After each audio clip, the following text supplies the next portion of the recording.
Welcome, everyone, to Monday Afternoon Roundtable. Got a special guest with us today, my good friend Joel Harbison, criminal defense, what I call him, criminal defense attorney from Taylorsville, North Not Carolina. just criminal. Oh, he does it all. You do it A to Z. No, I mean, I'm just not a criminal. No, you were at one time like me, okay, but we've that's right. gotten over that. So, no, really, Joel and I go way back. Probably, I started my career in 1979. That's exactly when I started mine. Okay, so, but I didn't come to Taylorsville. Why do you look so much younger than me? Well, genes, I genetics, guess so. good liquor. Yeah, that's a good combination. Yeah, so I've been doing all that. but I was stationed as a young trooper in Alexander County. I got there in 1981. And I'll tell you a quick story. Okay. You and I walked into the courtroom that day, and I'm not going to mention names, okay? I'm not going to mention too many names, but I walked into the courtroom or courthouse, and we were in that back room back there where the attorneys meet. We still hang out there. And I was introduced to you. And you said, hello, good to meet you, da-da-da. You were preparing for a case or something, and you pulled me to the side. I don't know if you remember this. You pulled me to the side, and you said, always be honest and bring good cases to court. You told me that. And I said, okay, yeah. And I got thinking good about advice. I don't remember it, but it's good well, advice. it was just, you did. And it was, I think there was and some you did. other you people. You did both of those things. That, was around at that time and different things, going on at the time. But we all got along. Sure. I think there was 10 attorneys in Alexander at that time, maybe 12, but no more than 12. Yeah. And we knew each about other's the same name. now. Yeah, true.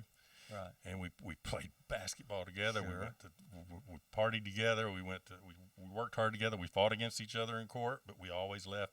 Everything's cool. Everything's good. Is it still that way today? Because I don't get into the courtroom as much as you do. Yeah, the officers, they don't bring them there unless there's something for trial. Oh, okay. So they're on call, so we don't get to really sit around and chew the fat and get to know each other personally. Well, that's sad. No, it is. It is. It's a different world now, and I guess everybody's busy, but I do miss that. Yeah. In fact, I ran into Tim Charlton, one of your cohorts, and as a highway patrolman down in Statesville the other day. We had lunch together, and we were reminiscing. And he hasn't changed. Oh, not one bit. Not one bit. And that's what I love about him. Oh yeah. But Tim was there during that time, Tim Charlton. But we had Superior Court once a month or once every month or every 6 months. It was about every 2 or 3 months at that time. Now we have it about every month. But that was a big day. It was sure. a big day in the county, and we'd all meet, and it was just, we'd all be ready for our cases and all the things that went along with it. And in the early days, Ed Hedrick III, the father of Judge Hedrick and grandfather Lawyer Hedrick, would throw a big party on Thursday nights during Superior Court down at his house on the river, and that was always a great time. I remember one time going over to your office, and the district attorney at the time helped me with his name. I can't remember from Butch Zimmerman. Butch Zimmerman. Thank you. Oh, how do you forget that? I know. I just it escaped me. Butch was a character. He was. But we had a good time after court one day. But we're talking about Ed Hedrick. His son kind of followed you in the fact that both of them came back to Alexander County after law school. I clerked for Ed the III. Right. And then Ed the IV, now judge, clerked for me. And now Ed the V, I, of course, saw him grow up, and he does a great job. He has his practice now. And I have tried cases against 3 Ed Hedricks now.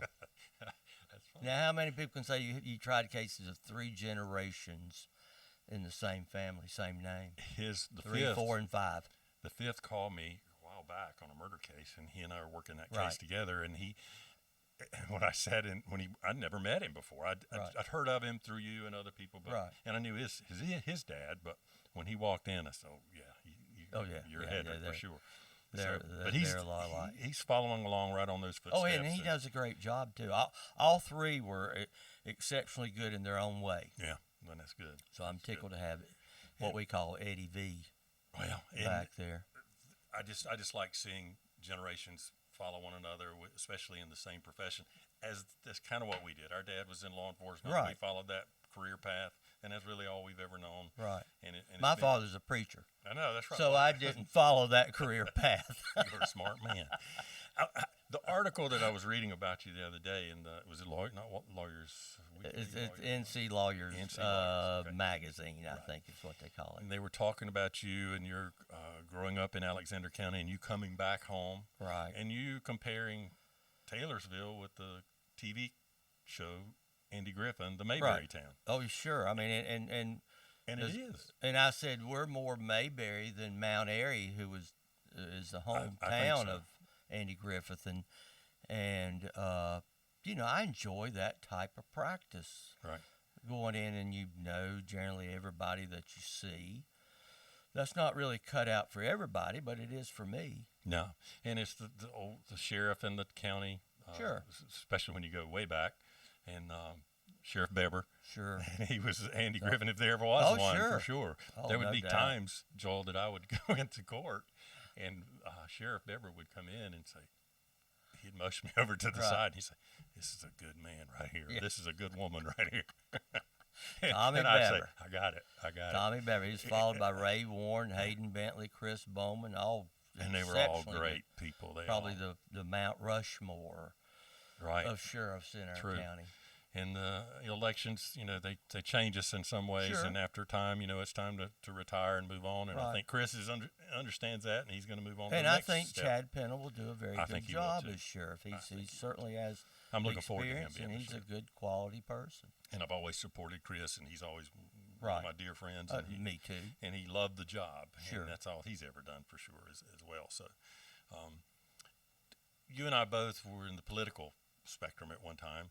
The only Right. difference between you and I, you ran and won. I ran and lost, but Well, I ran one once. well, okay. So I'm just one up on you, and that was just for county commissioner in Alexander County, which I thoroughly enjoyed. But look at all the changes you made. Me living in Alexander County as long as I have, or as long as I did, I saw the changes that were made and how hard fought things were to get at that time because of the political divide Right. in the county. Right. Well, I think the major things that we did, we brought the first community college That's right. there, which I think is extremely important.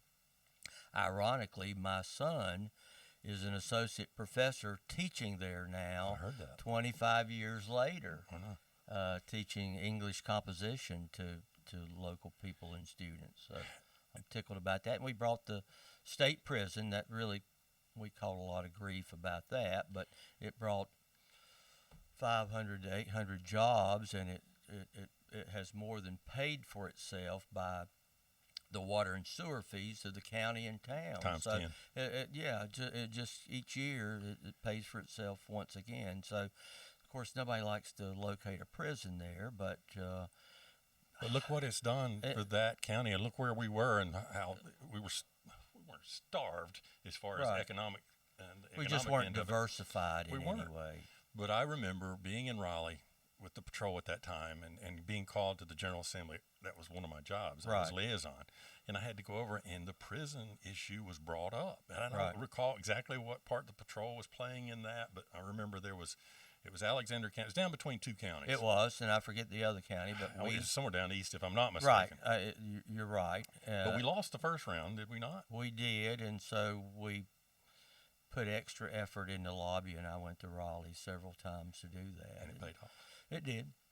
And But you- we had good, some particular people who crossed party they did, lines. yes. Ben Hines Right.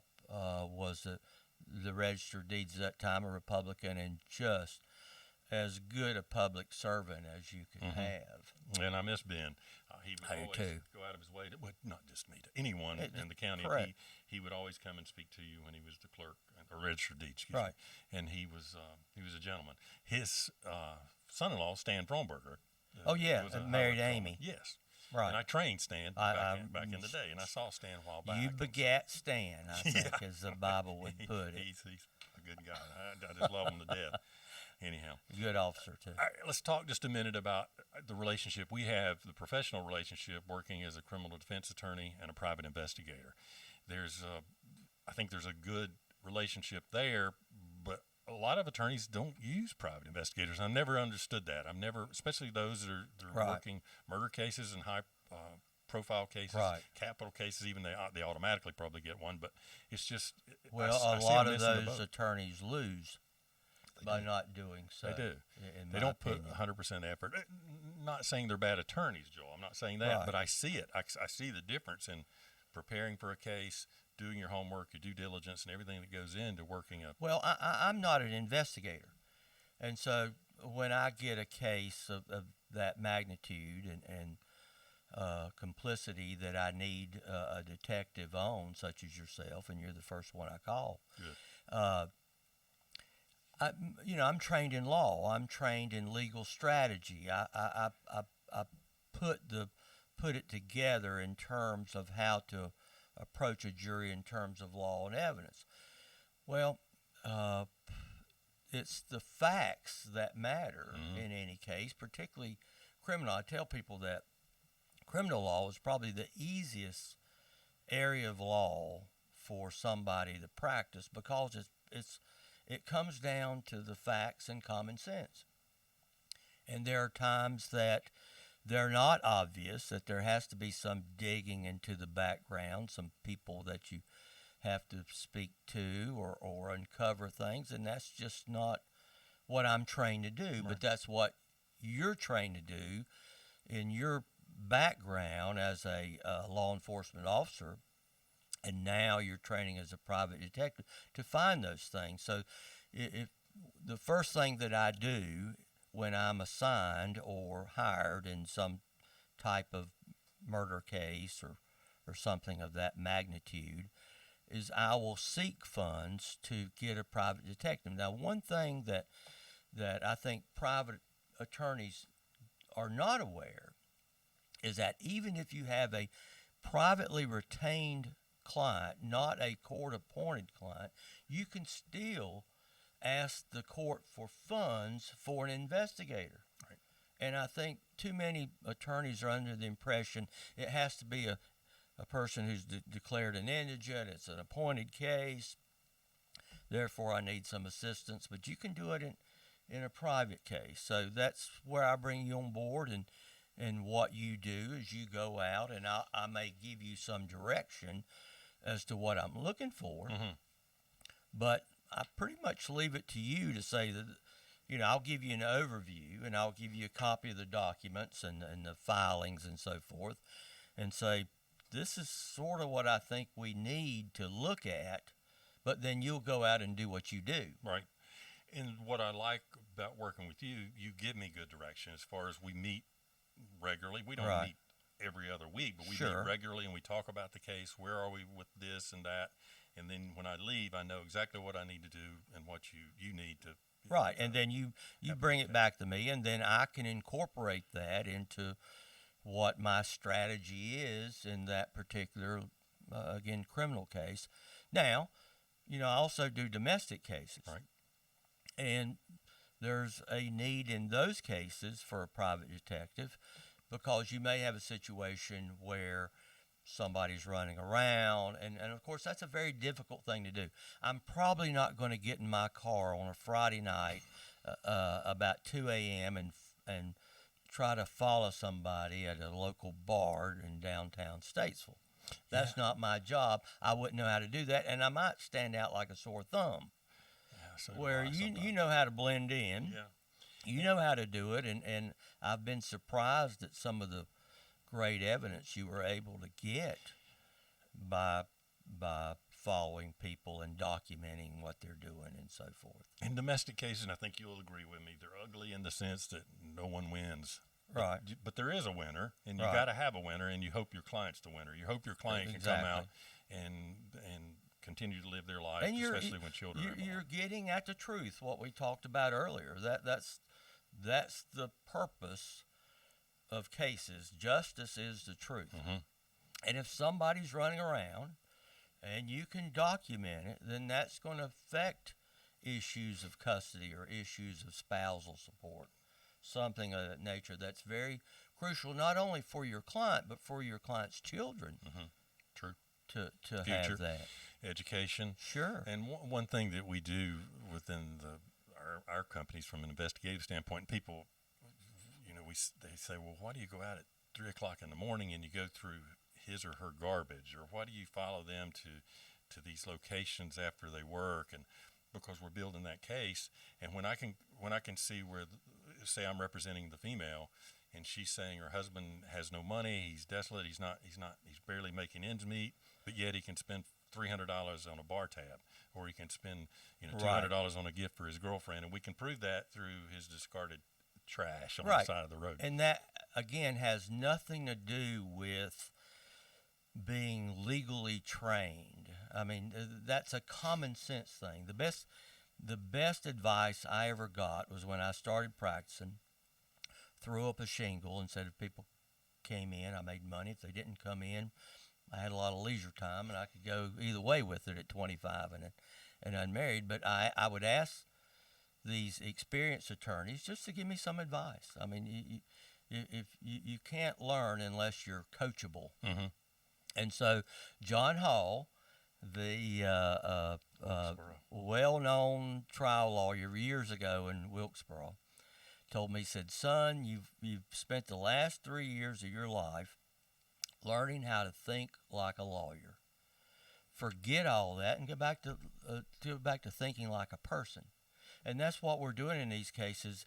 These cases are decided by facts and common sense. There's no magical law. The law applies the same in every criminal case, every domestic case. Mm-hmm. So you have to find me those facts. Right. I take those facts and then I apply them in court. In trying a case, when it actually goes to a jury, one thing I've always been impressed with you and still am to this day is your opening statements and your closing arguments. I know they're both important, extremely important. Which do you feel is the most important? The opening statement. Okay. Because I think by the time you get to closing argument, the jury's pretty much decided, and all you're doing, the jury may be divided at that point.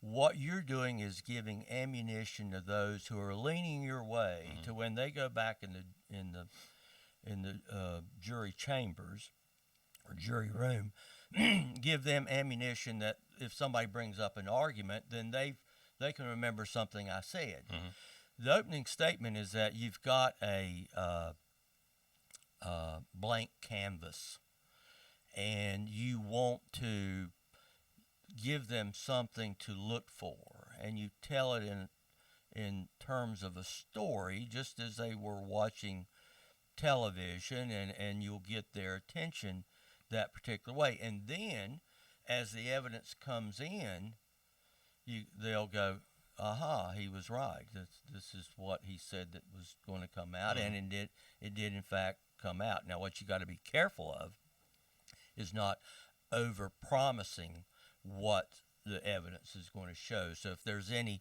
doubt of what a witness is going to say or not, you certainly don't stake yourself out and say, this witness is going to say blah, blah, blah, because nothing's worse than giving an opening statement promising them something's going to come out, and then it doesn't come out. Yeah.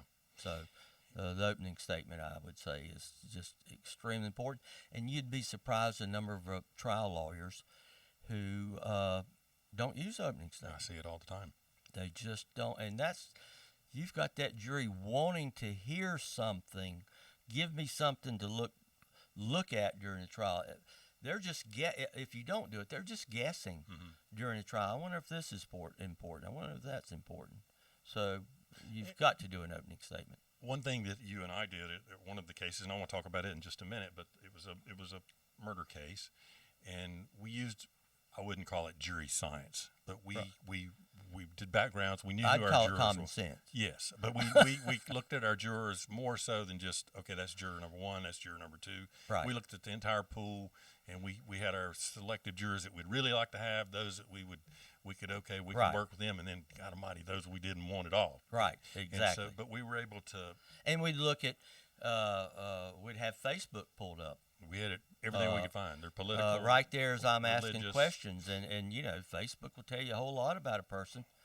It's PI's best friend. Oh, yeah, sure. It's a trial lawyer's best friend, because people will put anything on Facebook, I guess not thinking that you can copy it and then present them with it, in court. And I've had cases where, a person testified, oh, I was here or there, and then you go on Facebook and that's that day or time they were at a concert in Virginia or something like that. Yep. And and if if the judge catches you in a lie, you're done.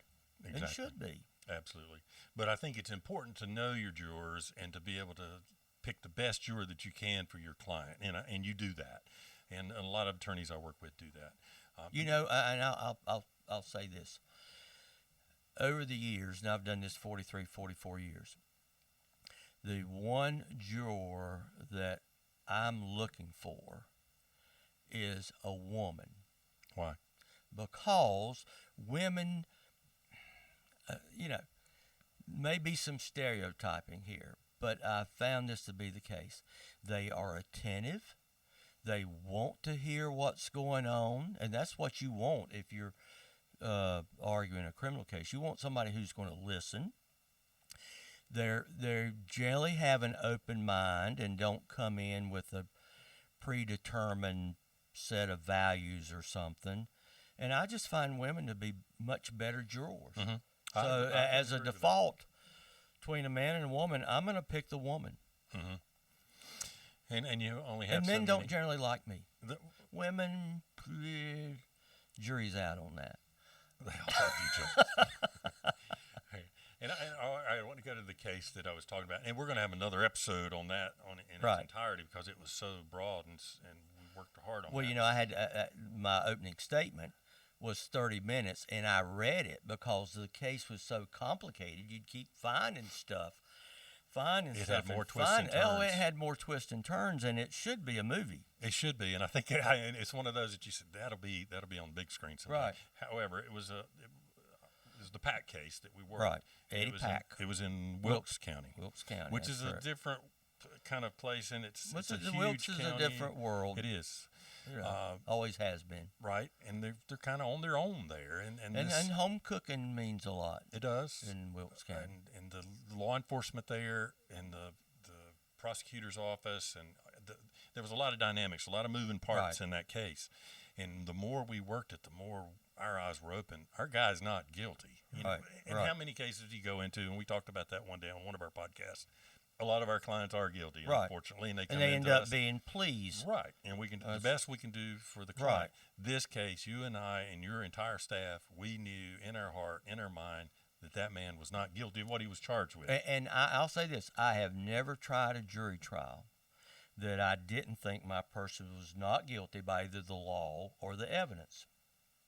Okay. I mean, I have to believe it. You do. I have to believe it because I'm going to be genuine with the jury, just as I'm genuine with the court. And I think that's so important. And if you can't feel that way, then you shouldn't be trying it. Mm-hmm. And I agree with that. Now, the person may have done the act, but there may be something legally that disqualifies him from being considered guilty based on the law. Mm-hmm. And so that's another argument, and that's true in a lot of DWI cases. I get that. I can see that as well. Right. Especially DWI cases. Right. Because they don't go out there with the intent of, okay, I'm going to drink this alcohol and I'm going to drive, which is an implied consent offense, meaning you're guilty even if you don't mean to do it or whatever. But DWIs and that's another episode. That's a whole different story. But going back to the Pack case, I think the ball was dropped with the investigation from law enforcement. Oh, sure, certainly. It was dropped early on. They never were able to rebound and pick it up and try to move forward with it. They just kind of let it go as is. We've done all we're going to do on this case. You guys, another investigator actually found evidence in another person's house, and it domino effect. There was all kind of things coming forward. A matching knife. And I mean, this is just a Lifetime movie. It was, but we had huge blown up photographs of the knife, the matching knives. We had pill bottles. We had all kind of. We probably had a dozen or so blown up photographs. And I'll never forget the prosecutor in the case. He was from out of town. Right. That come in, and he come over to our side after about the end of the state's their opening arguments, talking about, can I see your photographs? And you Right. said fine, And he looked at them. He even took photographs of them. He Yeah, I went think back. he had missed it. He did, He but had he missed it. recognized it. I Yeah, think yeah, he he recognized was it. very good. He was very good. I enjoyed assist- working with him. Oh yeah, he was one of the best I've ever tried a case. I agree. And with. he went back and he's going, we don't have the case that we thought we had. Right. And he brought it to you, and we went and met with the client, and to this day I'll never forget what he said sitting there, and it was just it was heartwarming to see a case go Right. through, and we actually we made a Right. difference, or I think you did, and it Well, was no, it was we just both- it was a It was good a team effort. solid, and we'll talk about it later in another episode, but because that case is a good 48 Right. hours or whatever kind of It- case that you can see It as would far make as a great televised. mini series or Yeah, something. it would. So, I mean, and you could pick out a lot of different suspects. Yeah. If you were looking for an attorney, Joel, and take yourself away from the legal aspect of it, and you're a private citizen, what would you look for in hiring a good attorney, a criminal defense attorney? Let's just stay with that for a Well, while. I think the main thing is experience. There's no better teacher than experience, and you can be trained in law school, but until you come out and start actually doing some things, it really doesn't matter a lot. And I cut my teeth on trying the cases that we had in district court before a judge, not a jury. For a judge fact finder, the giver of the law, and they make the decision. And you learn to cross-examine witnesses or present arguments in a certain way, and I think that's the key. I think the next thing that you look for is when you speak to an attorney in their office, if they do seemingly have some confidence, and if you establish some rapport with them, because it's going to be very crucial that with your attorney that you can communicate, because I wasn't there. As I tell my domestic clients, I will give them in a case 25 factors that affect custody, 1, 2, 3, 4, 5, that I've come up with over the years. The judge in that case, in terms of custody, is determining what's in the best interest of the children. Well, these are the 25 factors. And I will give it to them and say, I want you to email me and pick out which factors apply to you or your spouse in this case, how they apply, specific examples, because I don't live there. I don't know anything that's going on in your house. And if you want the judge to know that, it's going to have to come through me first, and let me take my training and experience and organize it in a way to present it. So I think you've got to have some rapport with, and that's true with anything. You have somebody, and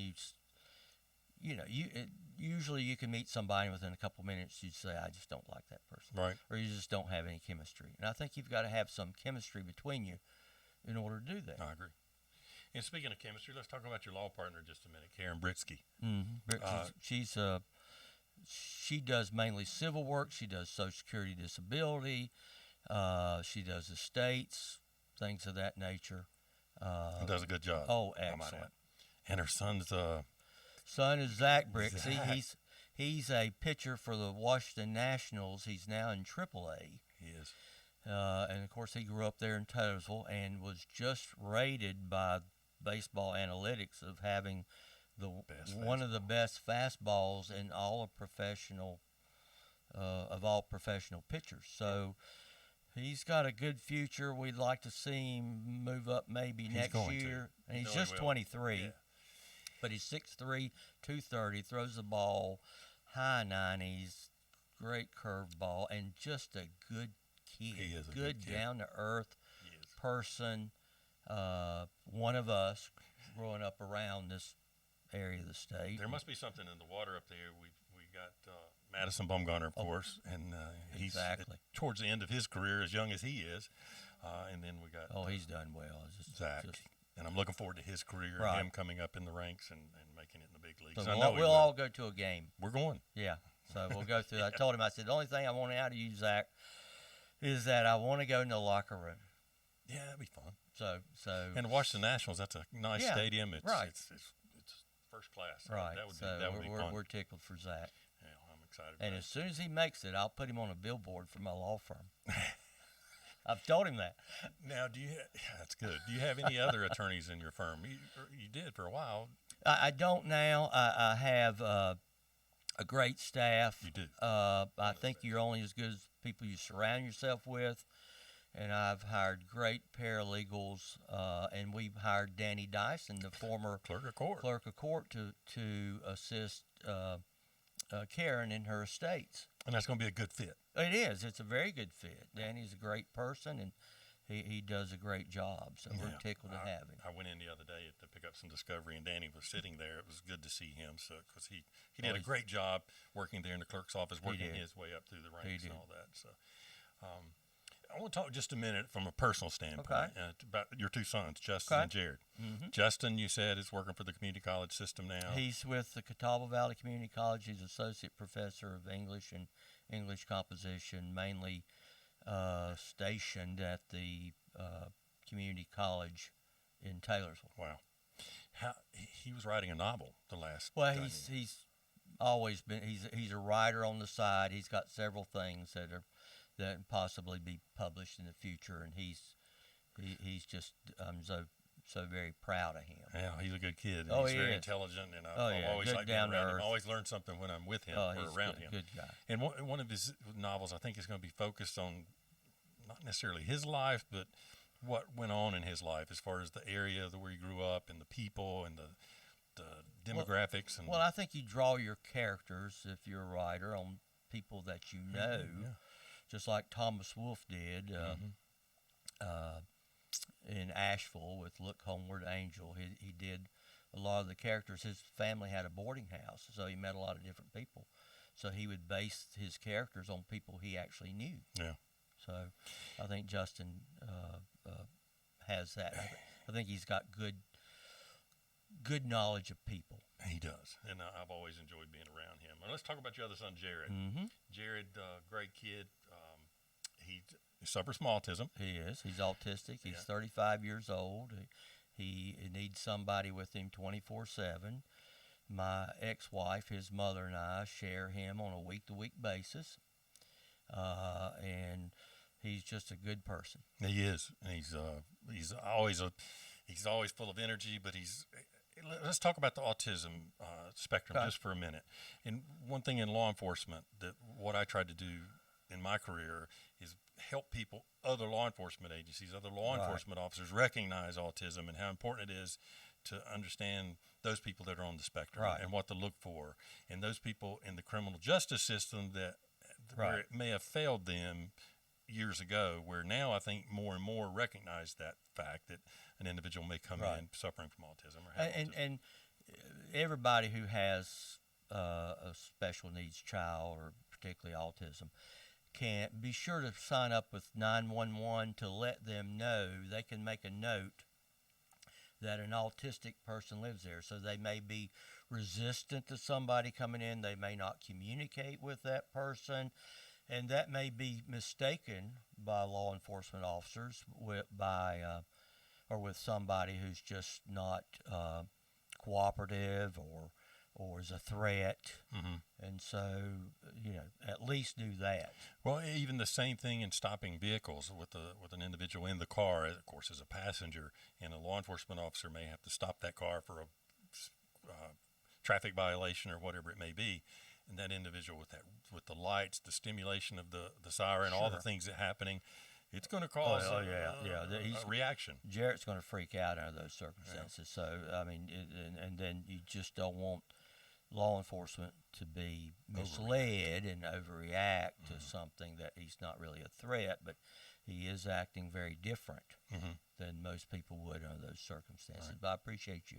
But I think we've come a long ways, especially in the law enforcement field, in recognizing autism and what it means, I think so. and how to better respond and react. I think so, and I think there were some videos that I think you were part of putting together to train officers Yep. There's to a do couple. that. So I appreciate you Well, thank you. doing that. But it was a learning experience for me, and it always is, and it's It always was a learning developing. experience for me as his father, Well, I can because I imagine. had no knowledge and still don't understand it Yeah. to a large extent. Yeah, and it's something that we just got to keep at it. And Right, and I appreciate that. anyhow, you and I are we kind of were involved in the political spectrum of things. What do you see now as far as the big divide within our political arena within especially small communities like Taylorsville, Lincolnton, the places that we actually live. You're going to have to do another show on that. I know, but I just what do you see? How's it going to go forward? I just see it getting worse. I don't know. see an answer, and I don't see any. I don't know. I wish I knew the answer. And it's not just one side; Right. it's both sides. I wish I knew the answer, but I don't. Yeah. So It's, I'm not going to you're not going to open that talk can of about worms. something Okay. that I don't know. If I knew the answer, I'd gladly set it forth and say, well, I think this is this and this, but I don't. Yeah, and it's just I don't. I think it does have to be based on truth and reality and common sense, just like trials. I mean, you would hope that that's the common denominator that all people would have in making decisions. But it's kind of like our legal system. Our Constitution is binding. It's there, and it hasn't changed in all Right. these years. And basically, the legal system pretty much is the same. Right, and should be. Right. When I go into a case, as you know, I'll generally take a chart of various degrees of proof, which proof beyond a reasonable doubt is at the top, and then I'll have the actual jury instruction of the definition of a reasonable doubt there. So my purpose is that this applies in every case, whether you're rich, poor, black, white, young, old, and that's how it should be. Mm-hmm. The same standard applies in every criminal case, applies in every custody case that you have, and that's what makes our form of government very strong, I believe, I agree. and resilient. But we've got to recognize history. We got to be able to realize what's right and what's wrong, and what can make us better as citizens, what can make us better as people. And I think we're missing the boat a little bit, and I think there's a lot people can do to work on that. Now, one thing I mentioned to you that I want to make sure we get in here beforehand is that I went to a seminar on Friday. There's old saying, you can't teach an old dog new tricks, but this old dog's always looking to keep up on things. And I think there's a new technique that's being applied. It was started by David Ball, who's an attorney in Durham, who's tried a lot of murder cases. And I think it shows particularly the need to include private detectives more in the investigation of a criminal case. And it's called the rule-out theory. And it's this, that if you have proof beyond a reasonable doubt as the standard, the state, or as I refer to them, the government, because everybody hates the government, whether you're left or right or middle, and they are the government. They represent the state of North Carolina, or U.S. attorney representing the United States. A person is presumed to be innocent until that presumption is overtaken by the state to prove beyond a reasonable doubt that they are guilty. Mm-hmm. This approach says essentially that it follows, if that's the case, then the burden is on the state to rule out any logical possibility of an alternative explanation. Okay? Okay. So it's putting that burden of, usually we think a defendant's got maybe not a burden of proof, but they got to show some reasonable doubt. And in this theory, it is a rule out. The state, by their evidence that they present, has to rule out the fact that there's not some other plausible, logical alternative or explanation. And so what you're putting it on them and saying, okay. And how this comes in, I think, with private detectives is this. If you have a case that has DNA or have a blood test or fingerprints, you know better than I know. There may be a 10 to 15 step process that you have to go through to make that valid. Fingerprint being a valid, particularly if you have a partial fingerprint or something of that nature. And so I think defense attorneys will be looking more with this framed argument to have expert witnesses who can simply take the stand and say, well, they didn't do this step 3, didn't do step 8, didn't do step 12. And so that there's a reasonable, logical explanation or alternative that the state can't get beyond. They can't show you that doesn't matter in some way, or a witness if it's a stranger. How do you formulate credibility of a witness if you don't know anything about their background? It's the first time they ever spoke to you in court. So is there reasonable? I mean, we've all been fooled by people we thought were telling us the truth.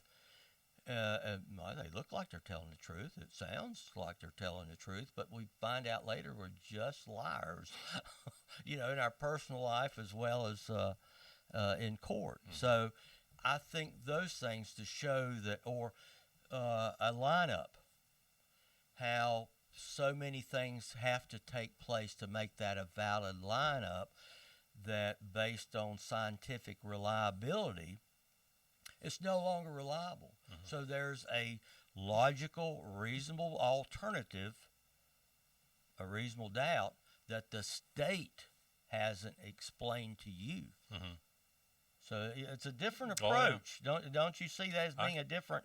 Big time. Was that part of a CEU? CLE that I did Friday, matter of fact. I had read about this before, and David Ball was the presenter, and he had judges on, and he had... he should have had some private investigators there, didn't he should have. Yeah. He didn't. Should have. If you got an outline of that, I'd like to see it. He's got a book. Okay. And so it'll be coming out, I think, soon. But if I get anything else, I will send that to you. So I think that's something that this relationship that private detectives and trial lawyers have is going to be even more crucial in the future. How are your Tar Heels going to be on the court? Terrible. Terrible in football. You went to the game, the Clemson game, did you not? Were you there? I went to, yes, it was terrible. Well, I mean, I have to admit it. We just stunk. We stunk in basketball. I guess I'll have to go into hiding. No, I understand. Or something for right. a while, but it'll come around. Yeah. But and you went to undergrad at UNC as well. I went to undergrad and law school. In fact, what was I saw that in your resume or somewhere where you had a kind of a combination classes. Legal, I got into law school a year early. If you went to Carolina and wanted to go to Carolina Law School, if you took a certain curriculum, you could apply after your junior year. Is that still the case? No, they threw it out after I got in. I think. Oh, did they? Yeah, rightly. And you'll hear who else got in on that. Probably another good reason to throw it out. So the year I got it, so after my junior year was 1975. So I applied, and my best friend from Taylorsville, John Thomas, not John Wayne Thomas, but John Franklin Thomas, who I grew up with, best of friends. He applied. I applied. 3 people got in. We had almost same grades, same scores, and as they told us that we couldn't let one in without the other, so we both got in. Now John left law school later and is now a major IRS agent in Georgia at their Atlanta office, but he's from Taylorsville. So of the 3 people got in, 2 are from Taylorsville. The other one was a woman from Raleigh. You may have heard of her, Sidney Powell. Yes, I have. Yes. Who is Trump's lawyer, who is now being disbarred in different states. But she got in that year. I didn't know that. Yeah, yeah. So I went to That's law funny. school with Sidney Powell, Hmm. for what that's worth. Well, that's pretty good. If you want to get in politics now, well, that would be a good segue. Politics is in everything we do, and from in my life, it always has been. I grew up with Well, it, so I always talk about it a little It's bit. government and how government affects you. What's your feelings toward that? You can't just say, "Well, I don't really care." You have to sort of sometimes pick a side. You do, but and- pick and one, do and that. even if you got to Right. pick both, sometimes. But keep an open mind. That's right. And know that everybody on the other side's not an ogre. Yeah. And so One if thing you I want keep to close that in with mind, that you're I good. found extremely unique with you in reading some of your history was you took a sabbatical from law school. I did. You went and worked for the Carter campaign, the Jimmy Carter. I did. After my, I went into law school at age 21, which was too young. And so I had a tough year. It's stressful. And so I just, I probably needed to take a break. And I would suggest people going from undergrad to law school to take a year's break, because you're going to jump right in law school and it's going to eat you up for 3 years. But I took a break in 1976 and worked in Jimmy Carter's campaign, just as a low-level person in western North Carolina. That was before faxes and FedEx and stuff. So I was essentially a runner of things. They need this in Asheville. They need that, here. And so. That was a learning Oh, experience. yeah, it was great. And so a highlight. I did enough, I guess, to get some recognition, because they invited me to the inaugural ball. There you go. Did you go? I did go. There you go. And the Allman Brothers were there. They were. They helped propel Jimmy Carter, because as he was in the primaries, didn't have a lot of money, and they did concerts for him to make money. So he always loved the Allman Brothers. Oh, good. Yeah. I just found that unique, and it was I enjoyed reading that part of it. So, and we're going to have more podcasts with Joel later on, and we're going to talk about some of these criminal cases that we work, especially that one murder case I was talking about. But I appreciate you coming in today, Thank and you. I've it's been enjoyed fun. it thoroughly, and always good to see you. I look forward to doing it again, and we're going to close it out. Monday afternoon roundtable. We're going to do last call in just a few minutes. Thank you.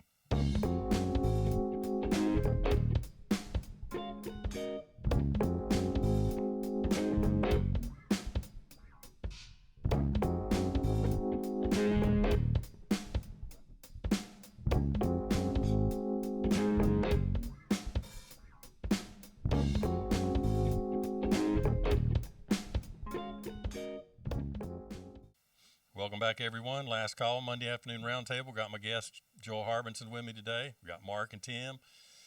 We got Eagle Rare Kentucky Straight Bourbon Whiskey today, and it's going to be good because I've read all about it, and it's.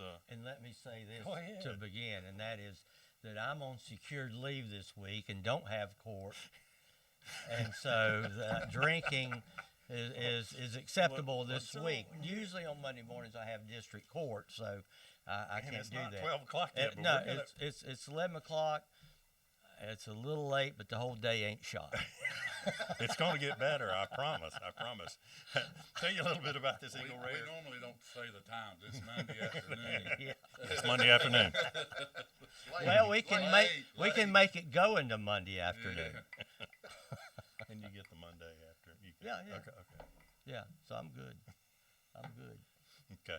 Tell you a little bit about this. Eagle Rare takes its name from a splendid view of the majestic bald eagle, the nation's national bird. It's spirit-reflected amber-colored whiskey characterized by distinctive taste and experience. I've had Eagle Rare before. I've never had it. I don't know if I had this one or not, but it looks good. I know it's going to taste good, so we're going to try it real quick. Mark? Now, they say the difference between a litigator and a trial lawyer is that a litigator drinks wine and conducts depositions. A trial lawyer drinks whiskey and tries cases. That's true. So that's the difference. Maybe that's one reason I'm a trial lawyer, by choice of whiskey. You're a wine drinker too, though, aren't you? I'm amphibious. I can go either way. Oh, you're going to like that. Amphibious. Ooh, that was a good pour. Oh, that's there. good. If you're the host, you get to pour. That's right. Tim, the Tim, benefit of all being right, the Tim, host. all right, how much was this? It says it averages $100, $99.99. That's in the store. I paid a little more.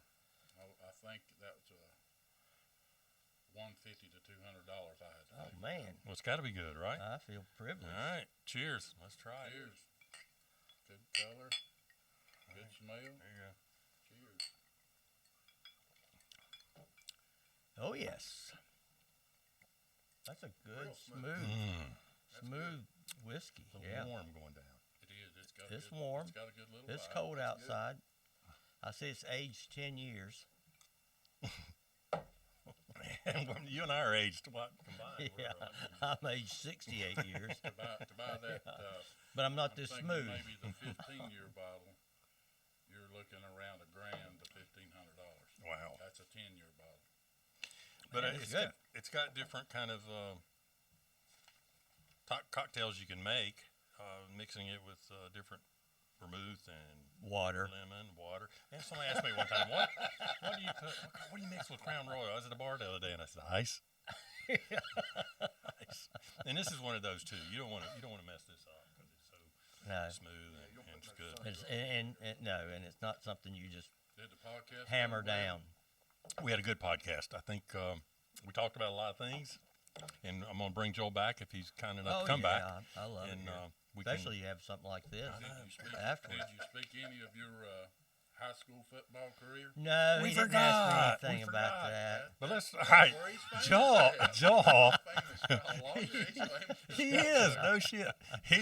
You scored the first touchdown at Alexander Central's new stadium. In the Cougar Stadium, not the.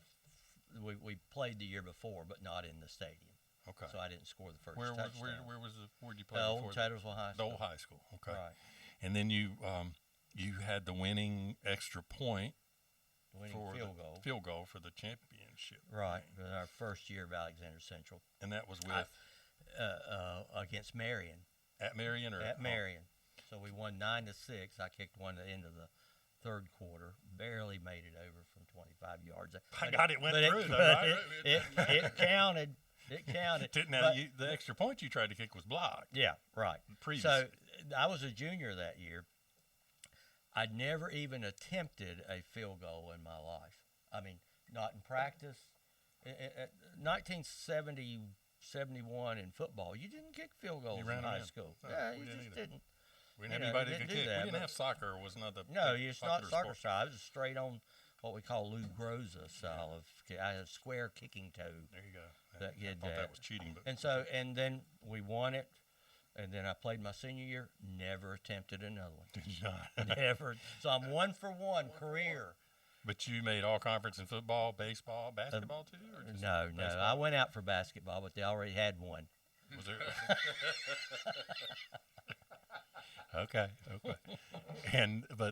I just found that reading all that and tell the little story about was it your dad? Mm-hmm. Your dad and how he kind of went to the high school, the other opposing team's high Right. school. It was going into the last game of the season. They had divisions, and we were behind Lenore in our division. Mm-hmm. So going into the last game, and Lenore had beaten us.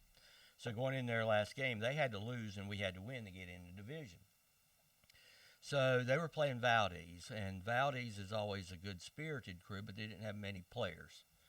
And so my father decided to put the thumb on the scale a little bit by getting a football and painting it Lenore blue, which was like a Duke blue, and in white put Lenore 50, Valdez nothing.